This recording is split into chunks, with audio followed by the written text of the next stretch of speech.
Olha, eu acho que não vai ter muita introdução aos vídeos que eu vou fazer inicialmente, até mesmo porque sei gravar muito pouco. Aliás, a gente começa sem saber nada, né? É aquele velho ditado: se a gente for treinar para fazer, nada sai.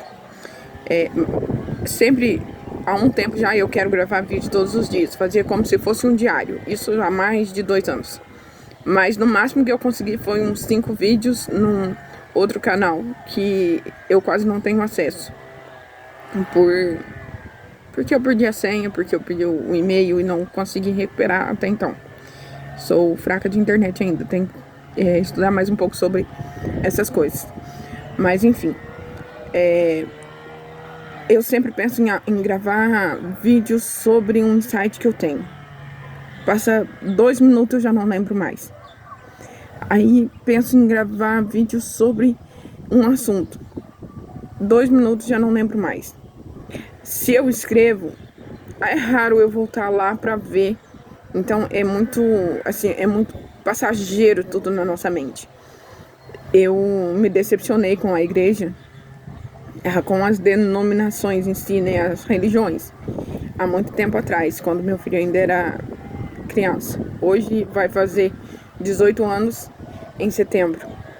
Então, naquele momento, eu comecei a ter a alta busca pelo conhecimento, sem saber que eu estava entrando por esse caminho. Eu me perguntava por que de tantas coisas, de morte, guerra, doença, e a gente não ter como melhorar isso, não ter como mudar. E a pergunta ainda está na mente. Eu fiz um pequeno vídeo outro dia, já faz uns dias já, sobre isso, se Deus existe, por que dessas coisas. E vem inúmeras respostas. Só que não responde a minha cabeça, não responde as minhas ideias.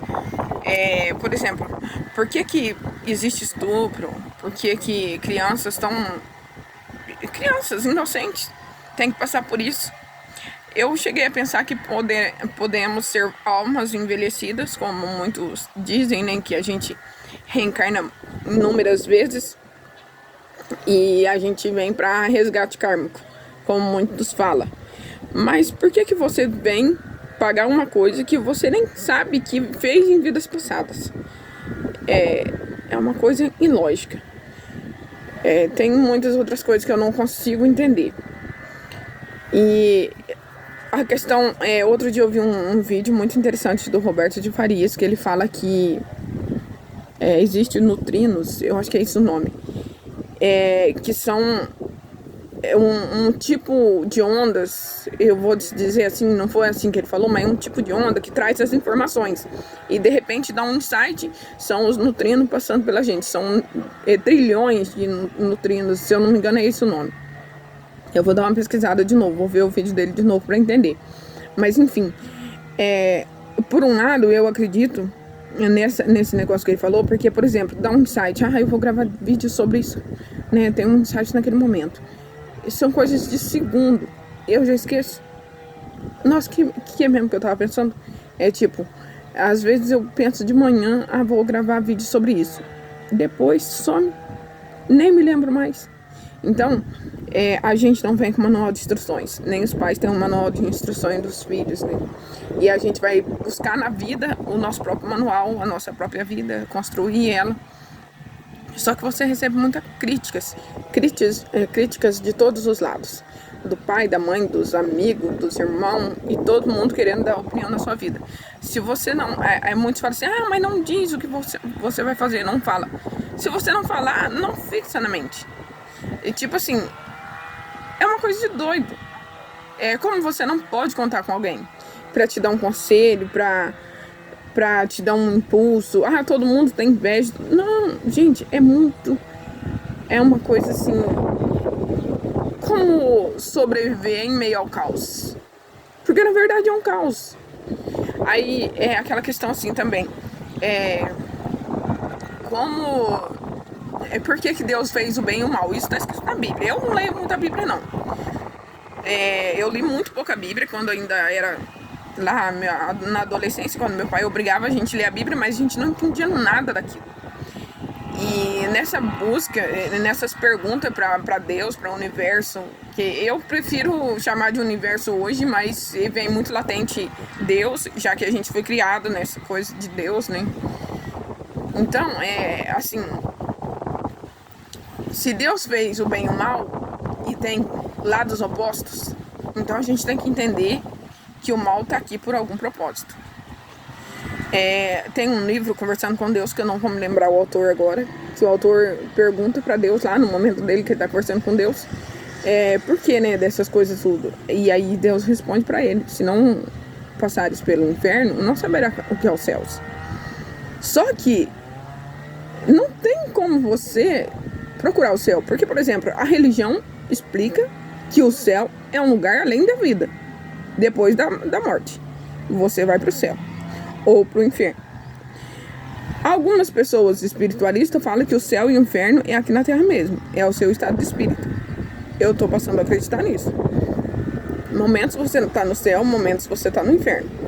Então, qual a conclusão de tudo? É uma coisa assim inexplicável. Qual a conclusão? É tudo lindo. Esse lugar onde eu estou é lindo. Tipo assim, tem um lago, tem árvores. Quando eu vim uma das primeiras vezes na casa do meu pai, isso aqui era um matão. Meu pai tinha uma reciclagem pro lado de baixo aqui. E onde tem uma árvore hoje tem... aliás, essa árvore sempre existiu. Ali embaixo da árvore tinha um laguinho que meu pai criava uns peixes. Eu vou tentar mostrar pra vocês depois. E eles transformaram isso aqui num lugar lindo. Porém, a civilização, vamos dizer assim, que habita aqui, não cuida, não zela. Aí a gente pergunta assim: por que as pessoas ganham coisas? Porque de certa forma ganha, né? A gente paga um imposto para que as coisas aconteçam da forma que aconteça, que eu acho justo. Já que quando a gente não tem maturidade, qualquer dinheiro que a gente pega, a gente gasta com coisas que não tem nada a ver. Eu, por exemplo, estou tentando organizar minhas finanças, mas é quase que impossível, porque a hora que chega o dinheiro, a gente compra tudo quanto é coisa que não precisa, e o que precisa a gente não investe.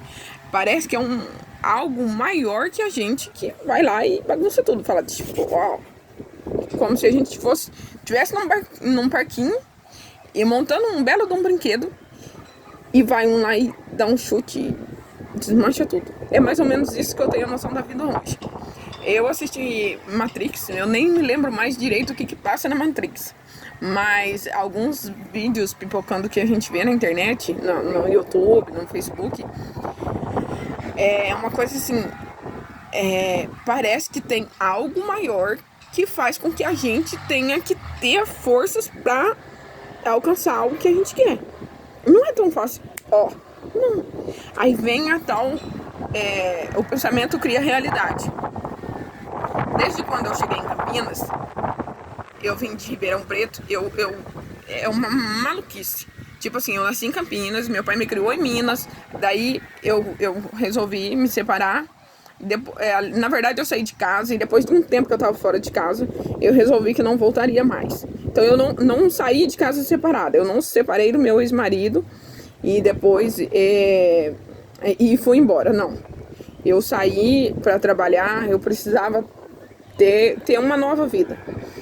Não que ele era ruim, não. Pelo contrário, é a melhor pessoa do mundo. Mas eu precisava ter uma nova vida. E aí eu resolvi sair de casa. Fui trabalhar. Depois de um tempo eu resolvi que não voltaria mais. Que eu ia definitivamente separar. E isso já faz quase 4 anos que eu saí de casa.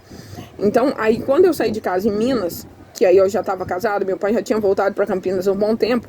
Quando eu saí de Minas, eu fui para Ribeirão Preto. Na verdade, eu fui para uma outra cidadezinha de Minas e depois de lá, minha irmã me chamou para trabalhar com ela em Ribeirão Preto. Fui para Ribeirão Preto, passei 3 anos lá, quase 3 anos. Eu acho que não chegou a 3 anos. Não chegou a ser 3 anos, mas foi quase. E aí meu pai precisou fazer uma cirurgia e eu vim para Campinas. Então eu tô aqui em Campinas quase 6 meses já. E é uma coisa assim de doido. Você fica... vai quando tá dando tudo certo, quando você tem tipo 3 mil reais na conta, tudo dá errado, você perde tudo, você faz algo errado, você aluga uma casa que não deveria alugar, você gasta o dinheiro com o que não precisava gastar. Daí eu vim pra Campinas, eu dei a maior volta. Vim pra Campinas, antes de vir pra Campinas, roubaram meu celular. Coisa simples. O celular já tinha quase 2 anos. Roubaram meu celular em Ribeirão Preto. Fiquei noia. Pegou do meu bolso e saiu correndo. Porém, quando eu falei que vinha pra Campinas, um dos nossos amigos, o Weber, falou assim: você vai pra Campinas? Campinas eles assaltam de mão armada. Não é igual aqui que eles pegam e saem correndo. Eu tenho medo de andar no centro aqui.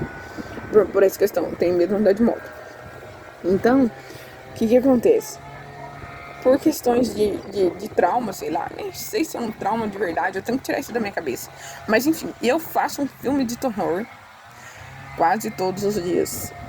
Meu filme de terror, as pessoas, eu no sinal, parada, e alguém me assaltando e eu me defendendo, e é uma coisa de louco. Gente, minha cabeça daria um roteiro de filme de ação, de, sei lá, é uma coisa de, vocês têm, nossa.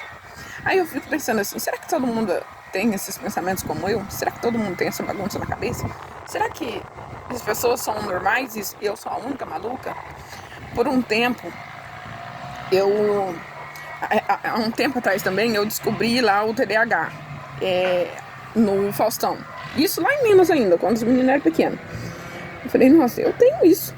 Eu sou exatamente do jeito que esse cara fala, que um cara deu depoimento lá no Faustão. E passou muito tempo. Agora eu venho pesquisando melhor e descobri que realmente. Só que a minha busca pelo autodesenvolvimento, cheguei na psicóloga, eu melhorei muito, muito mesmo. Hoje eu tô trabalhando numa empresa de limpeza, e eu fico me analisando. Por mais que eu não consiga ser perfeita, que é uma coisa que a minha mãe cobrava muito da gente, e eu acho que eu fui a mais prejudicada de certa forma nessa questão. Claro que teve as minhas outras irmãs também, mas eu acho que todo mundo foi prejudicado de certa forma, porque a minha mãe era muito perfeccionista e nada pra ela tava bom. Então eu nunca consegui terminar nada. É muito raro alguma coisa que eu termino, porque nunca tá perfeito pra mim. Então eu paro pelo meio do caminho. Então os perfeccionistas, pelo meu ponto de vista, tem essa coisa de que, não tá bom, então vamos parar, deixa isso de lado e começar outra coisa. Então vamos parar e deixa isso de lado e começar outra coisa. Eu sempre fui assim.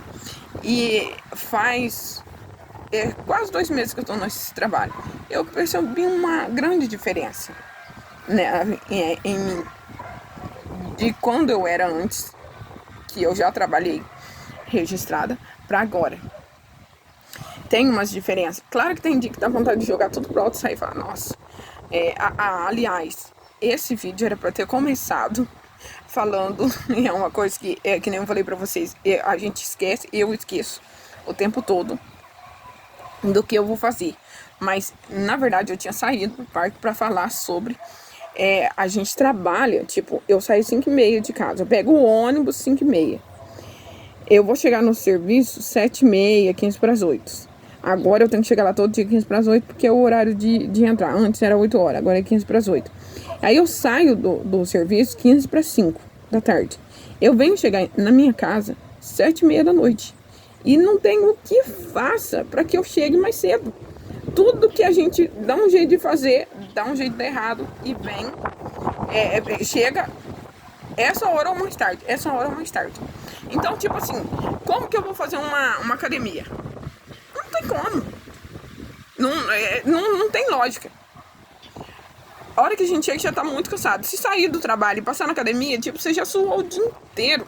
Vai passar direto na academia? Não tem como. Perto da minha casa não tem academia.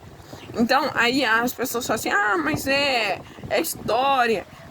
Não, gente. Claro, agora, com a busca do autodesenvolvimento, eu tô tendo essa percepção. Até tem um cara que ele fala assim, o trabalho, o serviço fixo, a CLT, é a base para você ser uma grande pessoa. Então, aí, com uns dias, aquilo deu um estalo na minha mente. É isso.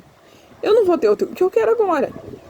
Que é ir pra uma academia, fazer jiu-jitsu, que eu já fiz. Eu já fui no jiu-jitsu uns 3 meses, quando morava em Minas ainda.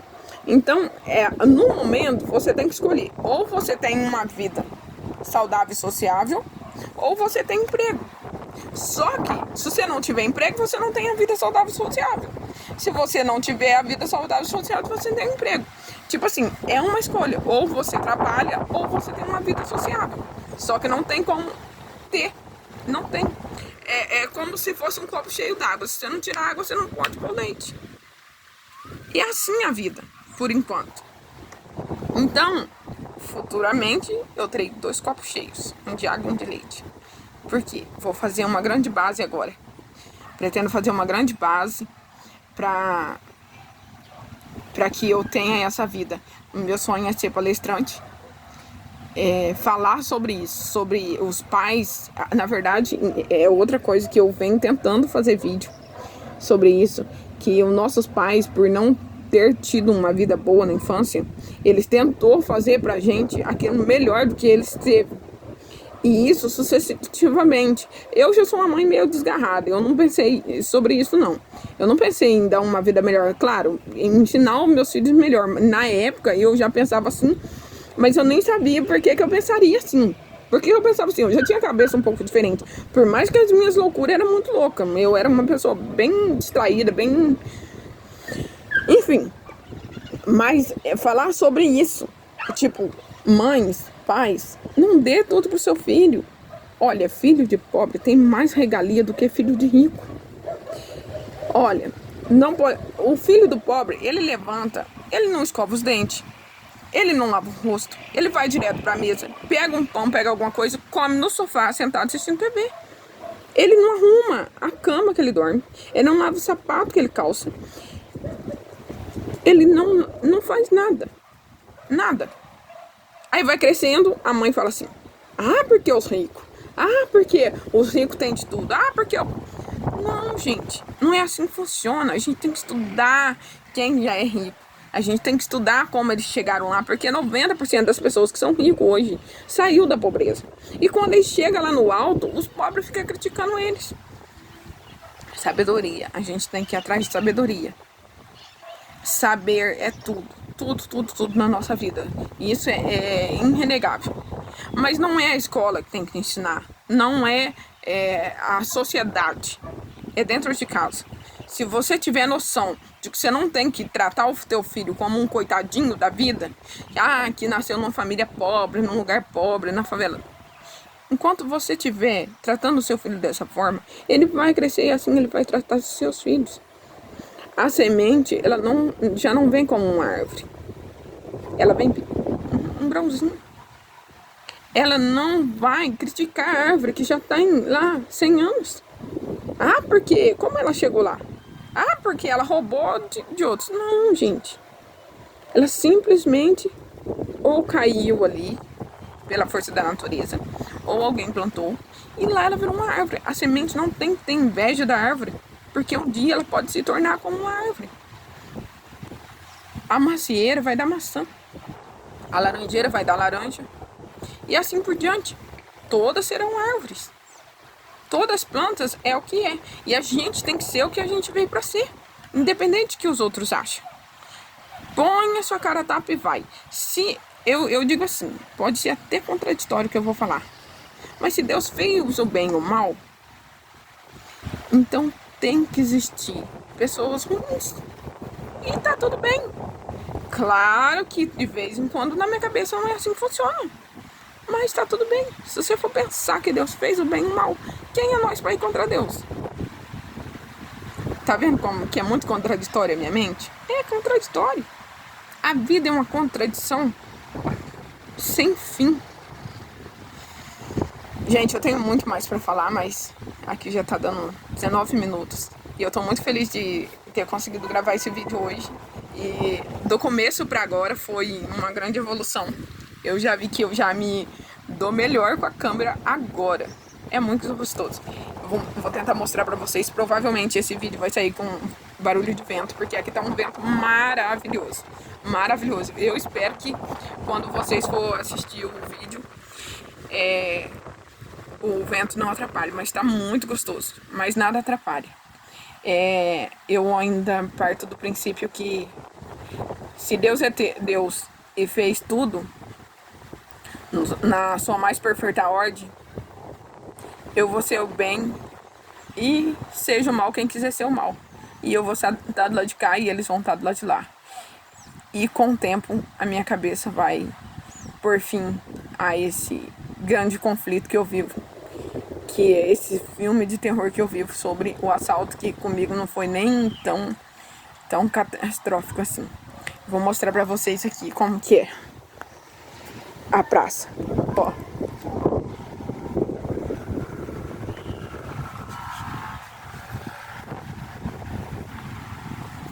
Ali no fundo tem um lago e aqui se estende lá pra cima. Uma hora, qualquer dia desse, eu vou fazer um tour por essa praça. É maravilhoso. Eu tô apaixonada por morar aqui. Muito mesmo.